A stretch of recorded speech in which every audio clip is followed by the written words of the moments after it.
mandated tithe, and we're in Leviticus 27. And previously, we dealt with Abram and Jacob volitional tithe, but this is mandated. And the mandated tithe is a law, it's enforceable and punishable. Enforceable and punishable. And my dummy check for this session is, if you believe you can substitute money, time, and service for tithe, now if you believe you can substitute it, yeah, I can do a little service.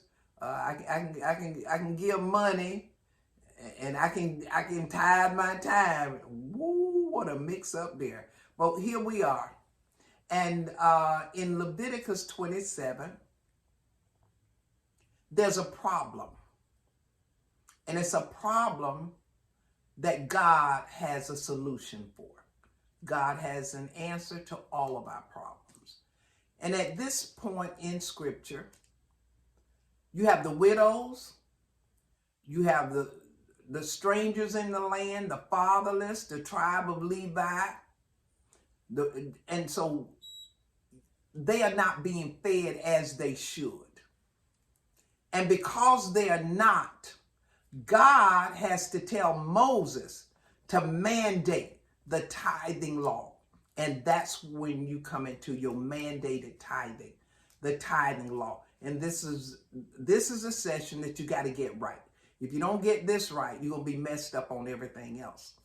And so there is a problem there. In order to really understand the original intent of God for this tithe, we must go back to Genesis.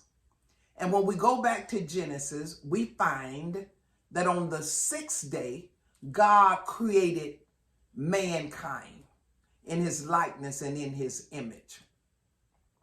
However, he created food in chapter 3. In other words, God created food for the man before he created man. So he prepared food for the man. And he said to them, I give you every herb-bearing seed and every fruit-bearing seed for meat. And we know meat is a homophone, so you want the one with the eat in it. Meat, food. It was important to God that his created beings not ever die of hunger. And too often we take that lightly, because we can say we're hungry. When we say we're hungry, we don't want no more chicken, no more lima beans. We want something different. Doesn't mean we don't have food, but it's not what we want to eat. But here it is, God put in us a mechanism, an internal mechanism called an appetite. And that appetite signals us that it's time to feed that body. Most of y'all, some of y'all kind of overdo it a little, but it signals us. So if at any time you lose your appetite, there's something wrong with you. It could be hormonal, it could be emotional, or it can be physical. But if you lose your appetite, it's something wrong with you. And so our idea of hunger may be taken lightly because in America, the vast majority of people just want something to eat and not really hungry and not suffering from hunger. And so the closest I can come to helping you to understand real hunger is 1972, the rugby team was going to South America to play a game, but their plane crashed in the Andes Mountains. And they were there for 90 days. And some survived. But once they found them in that 90 days, the question was, how did they survive? And when they examined the area, they found out that they had resorted to cannibalism. They were eating their dead players. So when you hear people say, how can they eat dogs and cats and rats and bugs? It says to me that you've never experienced hunger.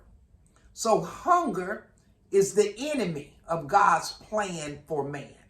So God looks at it a different way. So when we go to Matthew 23, we hear Jesus say, I was hungry and you did not feed me. That is an indictment. And that's what Jesus did not want to happen to his created beings, because he has a purpose. He wants them fueled to do what he's called them to do. So we can talk about hunger lightly. And don't be getting mad with me now, because y'all good at getting mad with folks because y'all don't like what they say. But listen, I'm just saying, not everybody, so don't try to beat me up. But there are a lot of food stamp people who actually sell their food stamps. They got 2 freezers full of food. But they want what food stamps cannot buy. They need some other kind of services and some other things. And I ain't say everybody, but there's some that do. So when we think about hunger, we do not go to the level and to the degree that it impacts God. According to United Nations, 25,000 people die each day worldwide from hunger. Oh, saints, we don't see it the way God sees it. From hunger, that hurts the heart of God, and we don't see it as seriously. And so that's what's happening here. God had to mandate it because the farmers were not feeding them as they should. And so the solution was, God said, I tell you what, they're going to do this, or they're going to be cursed. There are consequences for not doing it, because I want my people fed. I want them not to ever die of hunger. So that's what's going on. So when we go to Leviticus 27, first we see, he say, and all the tithe of the land. And I want you to listen or read with me or whatever. Whether the seed of the land, okay, the seed of the land, or the fruit of the tree, isn't that what it was? Is that what it said in Genesis? Okay, it's food. Anytime you see, after this mandated tithe, anytime you see it, it's going to be connected to edibles. That which you can eat. Is that understood? Okay? It's the Lord is holding to the Lord. I want my people fed. And then I want you to go to verse 32. And according to the tithe of the herd edible, or of the flock edible, even of whatsoever passes under the rod, here we go, the 10th shall be holy unto the Lord. Here we go. When the first time did we hear Abraham was tithes of all? Jacob was the 10th. And here we find the 10th. So if you're dealing with the 10th, not 10%, the 10th. Oh. In this usage, Tenth is an ordinal number. How do you know that? You gonna get 10% of the lamb that goes on the rod? What you gonna cut off? His foot? What you gonna cut off? The 10th is an ordinal number. First, second, third, fourth, fifth, sixth, seventh, eighth, ninth, 10th. Whatever the condition is holy unto the Lord, and it's edible. It could not be percent. It never was percent. Anyone teaching it as percent is erroneous, it's grossly in error. Gross error. Because percent was not a concept in 538 BC. Do you understand that? Percent didn't even come to the English language until the 16th century. Do you understand that? That's when it reached America, 16th century. And if you don't believe that, go get your concordance and find the word percent. I want you to find the word percent in your concordance. It was a non-existent concept. In other words, Moses would not have understood percent, and tithe could not be interchanged with percent because it was a non-existent concept. Do you understand that?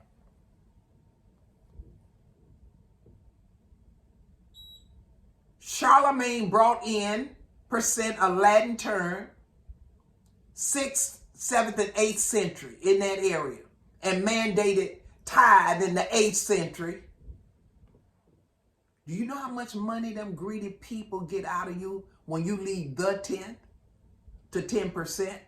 If you ask for my bills in my wallet and you want the 10th, I'm gonna count 1, 2, 3, 4, 5, 6, 7, 8, 9, 10. Whatever the denomination, it belonged to God. Whatever the denomination. That's just an example because it wasn't money. It couldn't be money. And it never could be money. So percent was a non-existent concept. And if Moses understood percent, that means the Israelites could have cashed out their tithes to the priest. I want to see how that worked. He could have used a calculator. They understood nominal. They understood the 10th bushel of corn, the 10th lamb, the 10th oxen. They understood nominal portions of parts. They understood ordinal numbers. The 10th bushel of peas, the 10th bottle of wine. They understood that. But do you understand, in 538 BC, percent was not a concept, therefore it was not interchangeable. Do you understand that?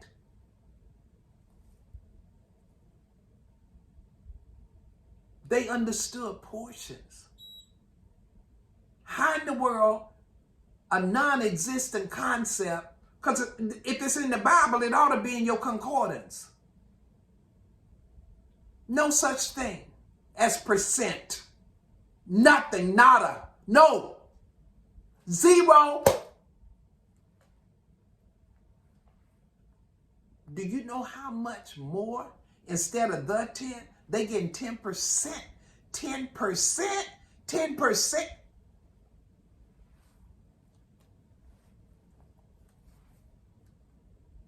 The 10th. It could only be food. And so when you tell me that percent was a concept in 538 BC, when you tell me that was a concept and you tell me it could be exchanged for money, time and service, not only are you a dummy, but you are inferring that God was a dummy too. God didn't know that percent was not a concept in 538 BC. You know how many thousands? It was 4,000 years between Moses and Jesus.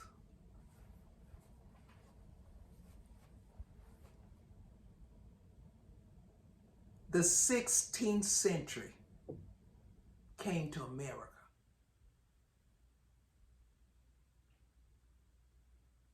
The 10th. And if God wanted money, you say it can be interchanged with money. You said it can be interchanged with service. You said it could be interchanged with time. That's what you say. Or that's what they taught you. Let's go to Deuteronomy and see what Deuteronomy says. Leviticus, Numbers, Deuteronomy. Now, Deuteronomy 14. Deuteronomy 14, because this is very important, saints. Some folks said, well, they didn't have, did they say they didn't have no money? I don't know what lie they telling, but if God wanted money instead of food, stay with me, just stay with me. If God wanted money instead of food, it seems like an omniscient God would know the difference between money and food. So when you go to Deuteronomy 14,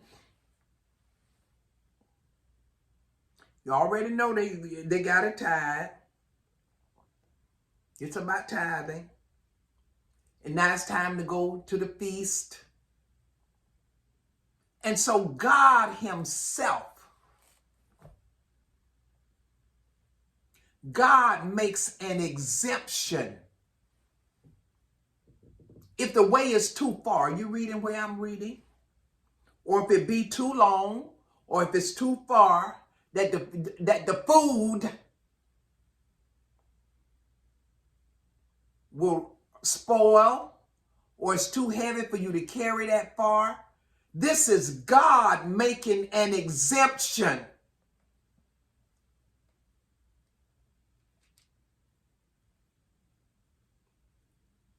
You got it? 14:24. And if the way be too long for thee, so that thou art not able to carry it, if the place be too far from thee, which the Lord thy God shall choose to set his name upon, when the Lord thy God has blessed thee. 25. Then shalt thou turn it into, don't act like you didn't see that part, because you said it could be money. And I said, based on biblical facts, established biblical facts, that it had to be food, it had to be edible. But verse 25 says, if it's too far, if it's a long way off, turn it into money. If it's already money, how you going to turn it into money? How you going to turn money into money? No, because it was food. And so they had money. So if God wanted them to tithe money, he could have said it right here. But he said, take your tithe, turn it into money, bind up the money in thine hand. Made me think about when I was a little girl and my mama used to tie our money up in a handkerchief and put it in our hand. But bind it up in your hand.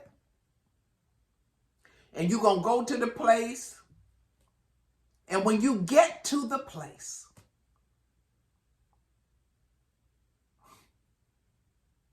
it still got to be money. He said what?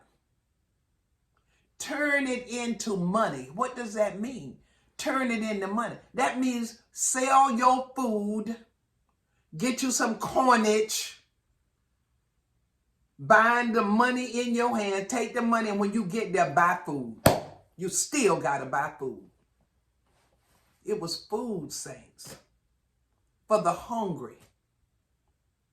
It was food for the widows. They had to eat. I don't think they'd have done so well eating money. So established biblical fact said tithe was edibles. That's established. Y'all got that right? You want to fight about the word? Because some of y'all don't care what the word say. You're going to stick with whatever you believe and whatever them greedy preachers and taught you. That's what you're going to stick with. The Bible says it was edibles. They had to eat. Everything there was to feed the hungry, the widows, the fatherless, the immigrants in the land, the tribe of Levi.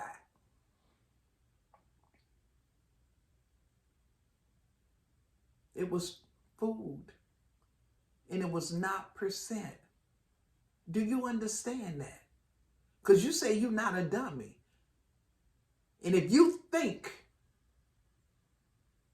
you can change food into money, I want to know who authorized you to do that. Was it God? Was it Moses? Was it Jesus? Say, turn the food. Don't feed them. Just get money. Give them. Who authorized you to turn food into money? Who gave you that authority? Because it was really about feeding God's people. Tribe of Levi. Do you understand tribe of Levi? Do you understand a tribe is not just the first family that y'all call them, the first family? A tribe is a multiplicity of families. All the poor among you. All the hungry among you. That is the mandated tithe. And yes, it came with consequences. And God made it so because he did not want his people to suffer hunger. And we probably just glanced by when it passed by the commercial. Some can't stand to even look at it. They turn the channel. They don't even want to see the hunger. But it means so much to God that his people not die from hunger.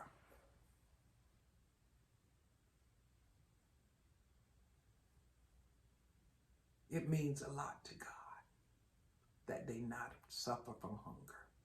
That is the mandated tithe that God established to feed the hungry. It was not money, could not be time, and it could not be service. And that is an established biblical fact. See you the next time.